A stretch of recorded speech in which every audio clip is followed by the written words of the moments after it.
Welcome to Donmar TV News Channel. With the permission of this chamber, Madam Sponsor, I'll be direct going into the budget of the Commission on Elections, which we discussed previously, and I recall even the good minority leader is very interested in this topic. It has something to do with the overseas voting outlay for the Commission on Elections, Madam Sponsor.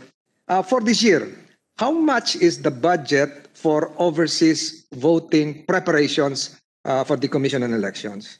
Mr. President, Your Honor, the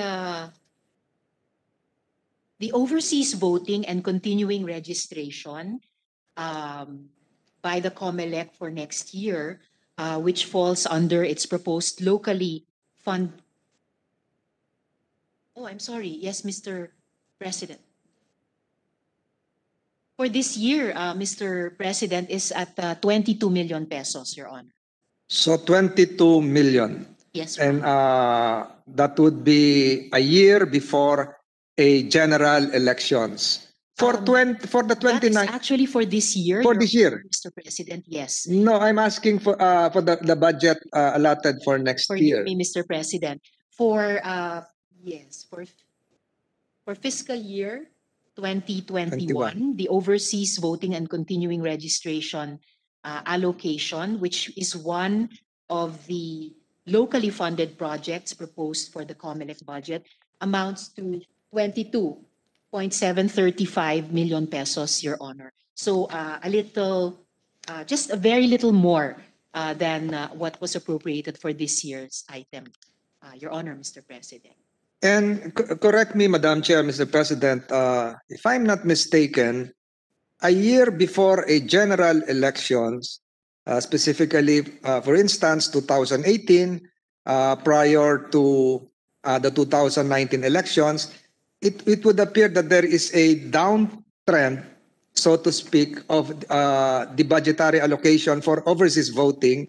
But for the year wherein there is a general election, it would immediately spike, not treble, not 4 times, but several percentage and several notches higher. So do we expect that to happen 2022, Madam Sponsor? From 22 million this year, do we expect that to probably breach the vicinity of While we're trying to pull up the number, Mr. President, Your Honor, that the COMELEC expects to request from Congress for year 2022, I'm beginning to sense how important is the line of questioning of Your Honor, Mr. President, in terms of perhaps a more proactive preparation for this very important part of any election, and something that was actually one of the first electoral reform laws that we passed to allow Filipinos overseas to still participate as full Filipino citizens exercising their right of suffrage. I agree, Mr. President. I admire the anticipation, the anticipatory sense of the good sponsor in appreciating my line of questioning. But with due respect, I still have to get some figures. But Yes, Your Honor. would it breach the billions? Hindi naman po, Your Honor, Mr. President, but even to this representation, it is surprising what even now the COMELEC can anticipate requesting Congress in 2022. At as Your Honor, Mr. President said, hindi lang double, triple, quadruple. The figure is actually 418 million. So times 20, Mr. President, Your Honor, compared sa hinihingi po nila for that item in year 2022. So to be exact, Your Honor, Mr. President, for overseas elections in 2022, 418,276,626 total actual expenses, Your Honor. Thank you, Madam Chair. But my other branch of this questioning would probably include the overseas voters education fund.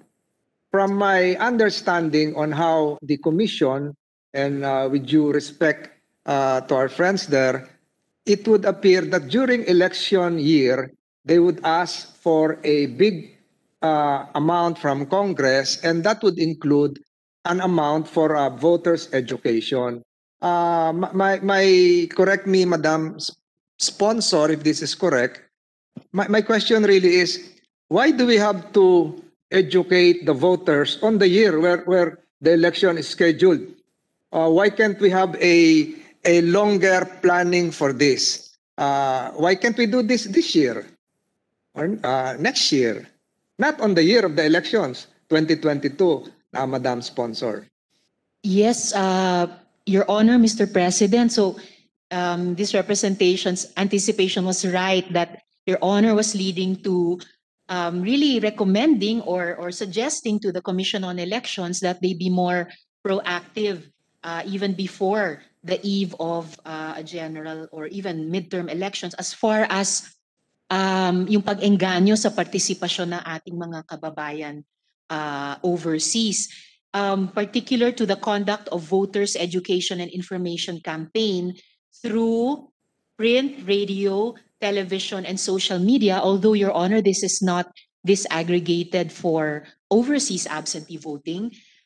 So for fiscal year 2020, the current total now for voters ed is 16,338,000. And for next year, they are asking again for that item with a modest increase to 16,374,000.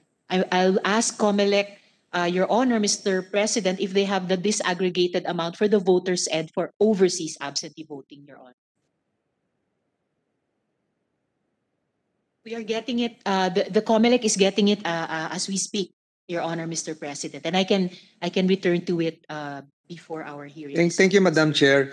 So my other branch of this question is how many voters overseas do we expect for 2022 as compared with the voters list for 2019? Is there going to be a drastic change, a drastic jump, a drastic decline, or do we maintain it at an equilibrium level for 2022, Mr. President?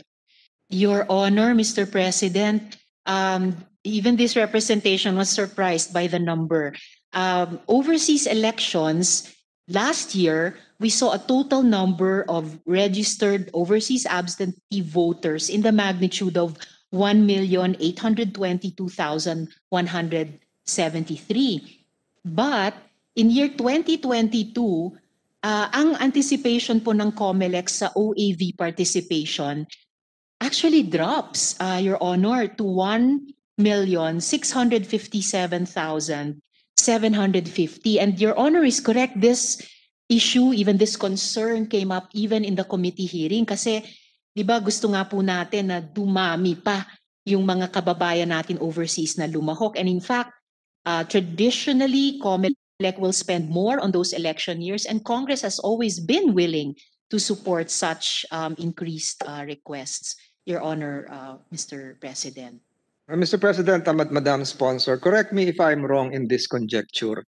If we have 1,820,000 plus during the last general elections for overseas voting, and we expect 1,657,000 plus for the 2022 elections, apparently there is a 200,000 drop in the figure, and the figure for 2022, which is 1,657,000, is probably included in the whole spectrum of the 1,825,000.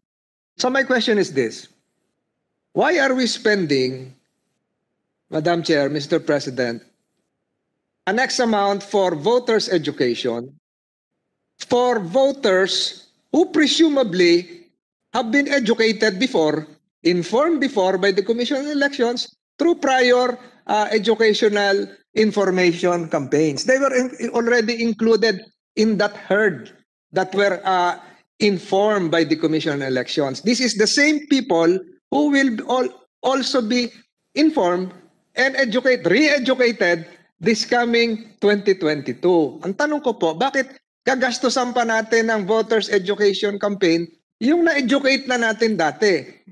There is probably a sound reasoning and basis if we increase the budget for voters education, if the 1,820,000 plus would increase to 2.5 billion, Yes, Mr. and then the difference would be the population that should be informed and educated initially by the Commission on Elections as to their overseas voting rights. I completely agree, Your Honor, Mr. President, that there should be, in a way, value for money for any aspect of our budget, lalo na po yung budget ng isang pinaka-importanting constitutional body natin, tulad ng Commission on Elections, in terms of, mas marami pang voters natin na tuwing eleksyon ay lalahok at actually boboto. Although, Your Honor, Mr. President, yung ibinahagi ko pong mga numbers nila on spending for voters education would include both overseas absentee voters at tayo pong mga botante dito sa Pilipinas. Still, it leaves that question in our mind, why at least in that important component of overseas absentee voting, we are actually anticipating to suffer a 200,000 peso drop in terms of voter turnout.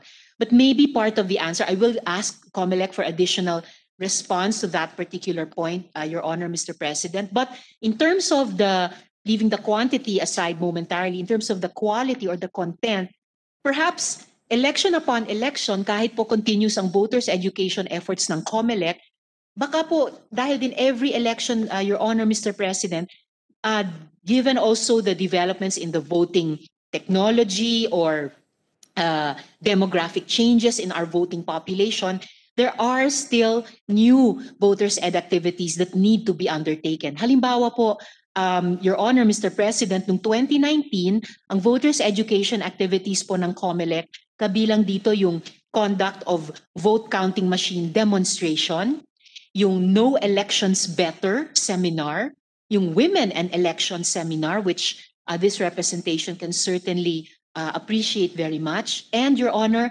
infomercials, yung Radyo COMELEC po, Mr. Chairman, which to its credit, the COMELEC has been running, multi-sectoral anti-vote buying campaign, Your Honor, Mr. President.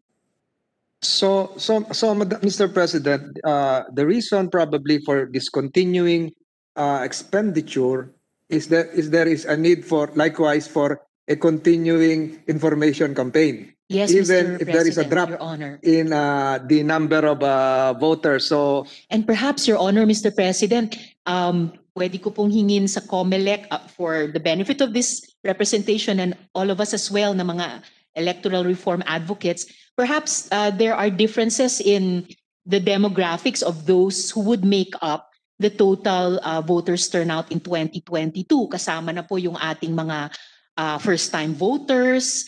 And syempre po, at tinanong din po natin ito nung committee hearing, yung mga subpopulations within the voters population na gusto pa rin siguruhin ng COMELEC makaboto kahit dumadaan pa rin tayo sa pandemic, yung ating pong mga senior citizens and other immunocompromised citizens who, however, still must fully enjoy their right to vote, Your Honor, Mr. President. I agree, Mr. President, but probably I would like to have this body note that while the Commission on Elections, I'm not against this, have existing resolutions relative to the vulnerable sector mentioned by the good sponsor, specifically Resolution 10634 in its Section 2, it is still, they are still given the same burden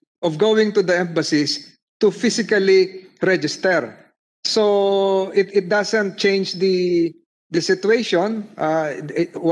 While there is a recognition that they should have express lane, they should have a diaper change room. They should have a lactation of breastfeeding room, among others, senior citizens lane, pregnant women lane. They still have to go to the embassy and travel hours to be able to register. So my next question, isn't there a program for being envisioned by the Commission to perhaps involve technology in the registration process, since we recognize these vulnerable sectors of our overseas kababayans?